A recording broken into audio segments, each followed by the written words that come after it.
മോദി മന്ത്രിസഭയിൽ പുനഃസംഘടനയ്ക്ക് സാധ്യത. മെയ് 21 ഡൽഹിയിൽ നിർണായക മന്ത്രിസഭാ യോഗം ചേരും. കേന്ദ്ര ക്യാബിനറ്റ് മന്ത്രിമാരെ കൂടാതെ സ്വതന്ത്ര ചുമതലയുള്ള സഹമന്ത്രിമാരോടും ക്യാബിനറ്റ് യോഗത്തിൽ പങ്കെടുക്കാനാണ് നിർദ്ദേശം.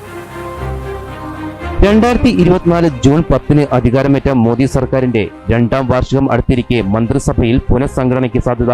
ജൂൺ ആദ്യവാരം തന്നെ മന്ത്രിസഭാ വിപുലീകരണവും പുനഃസംഘടനയും ഉണ്ടാകുമെന്നാണ് സൂചന. ചില മന്ത്രിമാരുടെ വകുപ്പുകൾ മാറ്റം വരുത്തുകയും പുതിയ മുഖങ്ങൾക്ക് അവസരം നൽകാനും സാധ്യതയുണ്ട്. ഇതിനിടെ പശ്ചിമബംഗാളിലും ആസാമിലും നടന്ന നിയമസഭാ തെരഞ്ഞെടുപ്പുകളിൽ BJP നേടിയ വിജയവും പുതുച്ചേരിയിൽ NDA അധികാരത്തിലെത്തിയതും കേന്ദ്ര നേതൃത്വത്തിന് കൂടുതൽ ആത്മവിശ്വാസം നൽകിയിട്ടുണ്ട്. ഇതിന്റെ പ്രതിഫലനവും മന്ത്രിസഭ പുനഃസംഘടനയിൽ പ്രതിഫലിച്ചേക്കാം. വിവിധ മന്ത്രാലയങ്ങളുടെയും വകുപ്പുകളുടെയും പ്രവർത്തനം, സർക്കാർ പദ്ധതികളുടെ പുരോഗതി, ക്ഷേമ പദ്ധതികൾ നടപ്പാക്കൽ എന്നിവ വിലയിരുത്തുകയാണ് പ്രധാന അജണ്ട. ഭരണപരമായ മുൻഗണനകളും പദ്ധതികളുടെ നടപ്പാക്കലും വിലയിരുത്താൻ പ്രധാനമന്ത്രി ഇടയ്ക്കിടെ കേന്ദ്ര മന്ത്രിസഭാ യോഗം പൂർണ്ണമായി വിളിക്കാറുണ്ട്.